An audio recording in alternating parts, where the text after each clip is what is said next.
I'm a simple man, with simple wants and needs, of which consist of a mac and cheese box filled with my Magic the Gathering decks, and I think I would like to run through them all. I have 8 decks. I have 8 decks in total. Yeah, just gonna run through those. So the first deck I made was Rafine Skimming Seer.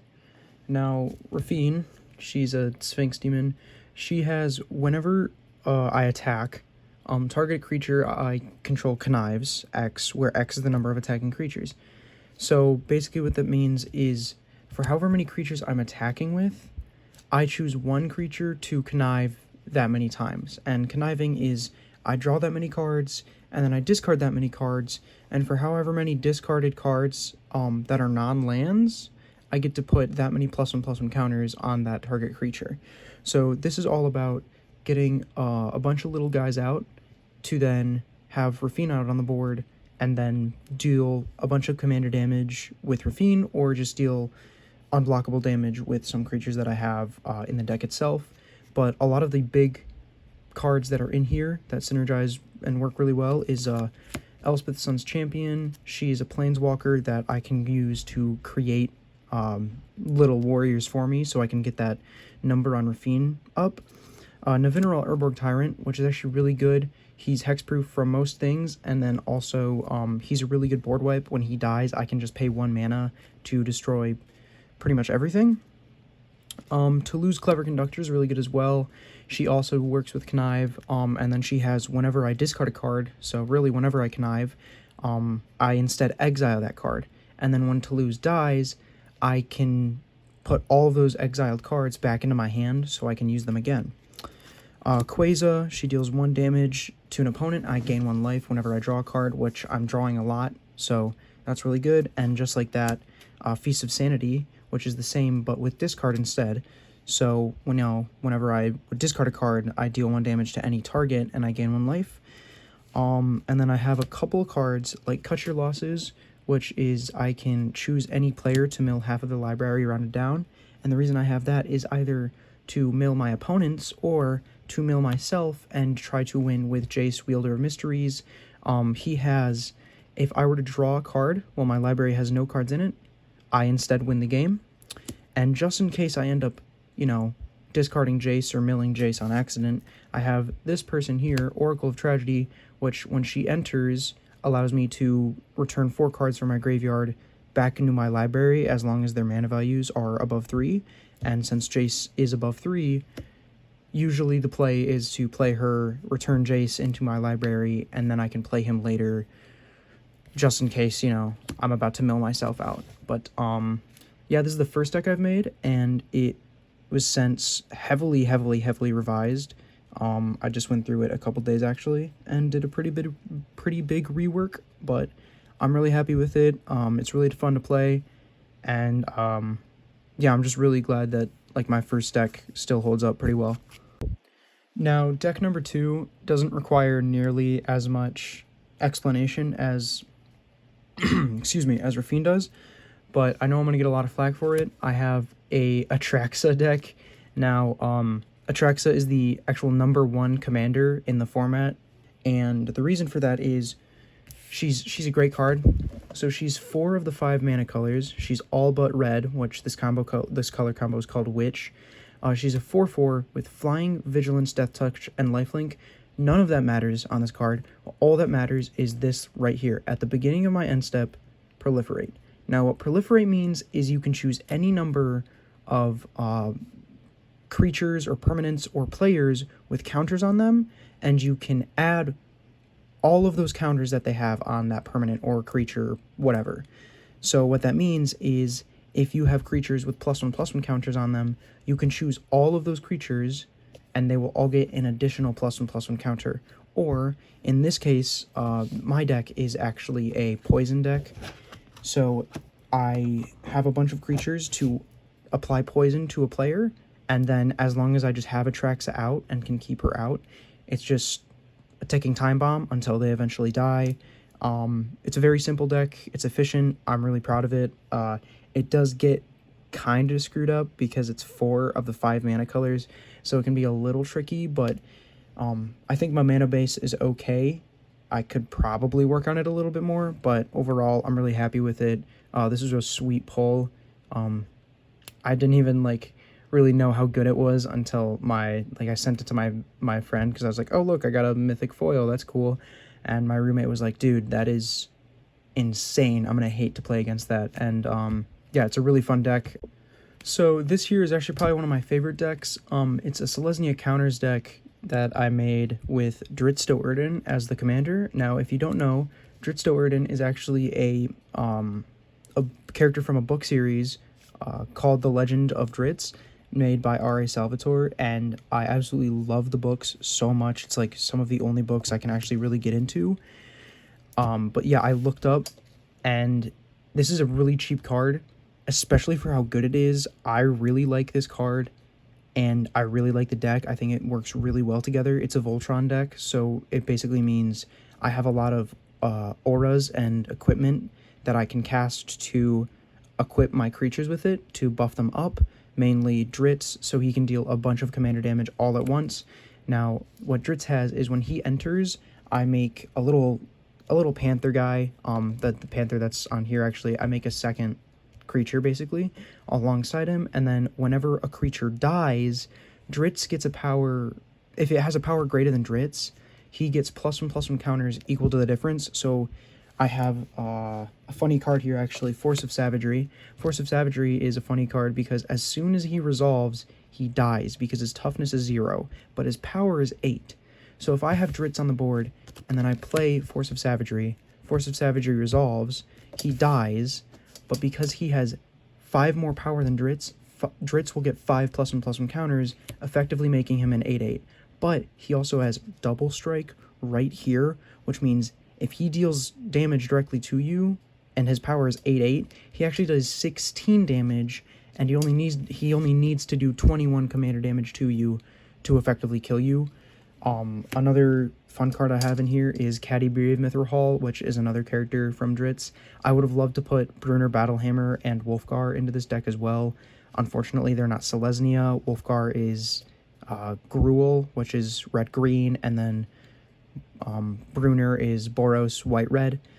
So they didn't work. I would love to put them into a deck altogether. Maybe a Wooburg, or maybe I think it's Naya is white-green-red. I'm not entirely sure. Caddy also works with different equipments, and she can deal damage directly to a attacking or blocking creature, which is very helpful. It's way more helpful than you think it would be. And then, like I said, it's a Voltron deck, so I have a lot of stuff to equip it with, and so Brilliant Restoration is such a great card in here.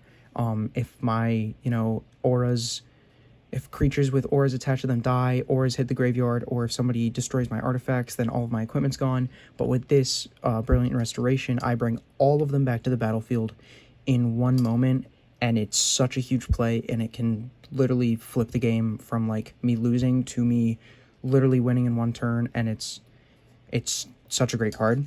And then also, I just have to mention this guy, Forgotten Ancient. Whenever a player casts a spell, you put a +1/+1 counter on him. And on your upkeep, you can move any number of those counters to other creatures you control. He's just really good to have him out, so when other people play stuff, you get buffed as well. Like, yeah, it kind of sucks if, like, somebody, plays a really good card, but you're also getting counters on this guy to then move to other creatures you control, which is just such a blessing. But yeah, I really like this deck. I hold it near and dear to my heart. I have a blast playing it all the time, even if the mana base is really screwed up. But yeah, no, I really love this deck. This is another really interesting deck that I have, I think. Niv Mizzet Guild Pact. Basically, he deals with dual color permanents. So I have, excuse me, I have nearly exclusively creatures and permanents that are 2 colors so that he can do his thing. And his thing is basically when he deals damage to a player, he will deal an additional X damage. I will gain X life and draw X cards, where X is the number of dual colored permanents I control among the different dual colors. So there's 10 dual colors in total. Like just pairing up each of the colors with each other once. There's only 10 of them, and I have about an even amount of every single one of those 10 in my deck. And so really when I get Niv Mizzet out on the board, as long as I can do damage, it's pretty much over from there. It very easily can be, because I draw a bunch of cards, I gain a bunch of life, and I deal a bunch of commander damage, or just damage to any target. It doesn't even have to be to a player. I can just choose to do a bunch of damage to a single creature or something. I have a really fun time playing this deck, but I know it is just like not fun for other people when I play against them. But I really like it. I have a blast playing it, and I think it's just like a really cool, like, I think it's just a really cool concept, and the way it works is really fun, and I really like how it works. This one is also a really simple, easy to explain deck, Krenko Mob Boss. Now, basically what Krenko does is you can tap him to put X goblins. You can create X goblins, where X is the number of goblins you control. So effectively, you double your goblins, and you do that every turn. So this entire deck is about getting as many goblins out as I can before I get Krenko out, and then once I do get Krenko out, if I have enough, then maybe give him haste or something, and then making a bunch of goblins and swinging out with a million little goblin guys, and hopefully when they swing, giving them buffs like Shared Animosity, which Shared Animosity is an enchantment that whenever a creature attacks, it gets +1/+0 for each creature attacking that shares a creature type with it. So if I swing with 40 1/1 goblins, those 40 1/1 goblins all become 40 41 goblins, all dealing 40 damage. So unless you have 40 blockers, you know, good luck with that. It's really fun to play. It's quick. It's easy. This is what I give to people when they start learning. Like if I want to teach them how to play Magic, I just give them this deck. I'm like, make a bunch of guys and throw them all out, because that's all the deck is. So this is my mono black deck. The commander is Kalitas, Trader of Get, and the entire point of this deck is to absolutely just screw over my opponents and not let them get their creatures back whatsoever, so I can make a bunch of zombies and buff this guy up and do a bunch of commander damage to you. Now, basically what Kalitas does is when he's on the board, if a creature my opponent controls dies, a non-token creature I should say, when it dies, it does not go to graveyard, it's instead exiled, so it's out of the game. And when it's exiled like this, I make a zombie. And I do that for every creature that dies. So it's a bunch of kill spells, it's a bunch of board wipes to make a bunch of zombies, to then buff up Kalitas and do cool, funny, haha stuff. I have this guy, Gothmog, Morgul Lieutenant, which makes an orc when he TBs, and also creature tokens I control have Death Touch, so when I make my zombies, they will then get Death Touch when Gothmog is out. So that's fun. And then, of course, I have to have Kavarek, my promo Kavarek, or my pre-release, whatever it is. Whenever I commit a crime, which in this case is mainly just kill spells, I can recast a card that I've casted before that's in my graveyard. So that's really fun if I, need to cast another kill spell. And then Tiny Bones, which is another really great Thunder Junction card. When he deals damage, I'm able to cast a non-land permanent from my opponent's graveyards with any mana. So if you have something I want, I can just take it with Tiny Bones. But yeah, this deck is all about getting a bunch of guys out to buff up Kalitas, and then just absolutely shred through any defense that you might have. Now, arguably, the only thing worse than mono black is mono blue, and I do have that deck with this guy right here, Ojrapoptik, Deepest Epoch. He is a god from Ixalan, and whenever I cast an instant from my hand, it gains Rebound. Now, what Rebound is when I cast something from my hand, I will then exile it when it resolves, and then on my upkeep at the beginning of my next turn, I can just cast it for free. So it's a lot of it's a lot of instants that can counter or return stuff back to your hand or back to the top of your library, and then also get an added bonus like me drawing a card, or me surveilling, or me making a map token, stuff like that. It's not a blue deck, in which case it's not allowing you to play the game where like you're countering everything. It's blue in the case that, oh, you have stuff, now you don't. Now you have to recast it again and again and again. And even better, when he dies, he just becomes a land. And then in 3 turns, I can just change him right back. So I don't even have to worry about commander tax, because I just have to pay a little bit of mana for him to transform back into Ojir Paptik. But it's a really fun deck to play. But like I said, it's not fun to play against whatsoever. So the most recent deck that I've made is this Rakdos the Muscle Sacrifice deck. It's Rakdos, so color scheme is red-black. And I did make a Rakdos deck a little bit ago. The commander was actually Aara, Widow of the Realm, who I've since just put into this deck. I tore her apart so I could make goblins easier, and also some of the cards go into mono black as well.